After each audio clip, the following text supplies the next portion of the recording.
असेल तिला तिकीट दिलं असतं. मी माझ्या परिवारातले 3 तिकीटं कापले आणि पब्लिकची डिमांड होती की माझ्या परिवाराने 6 वार्डात लढा, ही जनतेची डिमांड होती. आणि ज्याच्यात कर्तृत्व असतं तेच निवडून येतात. तुम्हाला तुमचा परिवार सांभाळता आला नाही, तुमचा भाऊ मोठा करता आणि तुम्ही कार्यकर्ता मोठा केला नाही, तुम्ही परिवार मोठा काय करणार. आणि ज्या सत्ता सेवेकरता आहे, सत्ता जनतेकरता आहे, 15 वर्ष तुम्ही सत्ता सोडून मुंबईमधल्या डान्स बारमध्ये तिथल्या महिलांसोबत चाळे करत बसला, तुम्हाला जनतेची सेवा करता आणि अय्याशी तुम्ही तिकडे करत बसला. आणि आता सत्ता सेवेकरता हे शहाणपण शिकवता तुम्ही आम्हाला. सत्ता सेवेकरता कशी असती हे सगळं बुलढाण्याने पाहिलंय. मी काय विकास केला, करोनामध्ये लोकांचे कसे जीव आम्ही वाचवले, कशा सावकाराच्या तावडीतून आम्ही शेतात सोडल्या, कशा लोकांच्या मुली दत्तक घेतल्या, कशा प्रकारे आम्ही मुलीबाळींचं रक्षण त्या ठिकाणी करतो.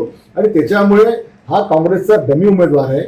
हा काही जिंकायला उभा राहिलेला नाहीये, हा फक्त आम्हाला पाडायला उभा राहिला आहे.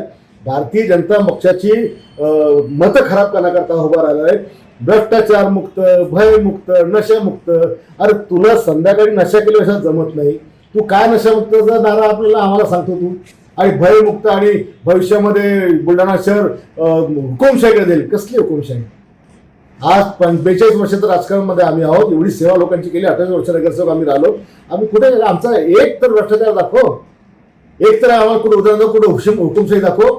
आमच्या गायकवाड परिवाराने जनसेवेचं व्रत अंगीकारलेलं आहे. आमच्या गायकवाड परिवाराने लोकांसाठी अंगावर ताणलेले आहेत. त्याच्यामुळे मरेपर्यंत आम्ही सेवा करत राहू. आणि सत्ता तर आम्हाला समजलीच नाही, आम्ही सत्तेकरता करतच नाही. आमची 100% सेवा आहे. आणि तुम्ही जे 15 वर्ष केलं ते फक्त लोकांना लुबाडण्याचं काम केलं.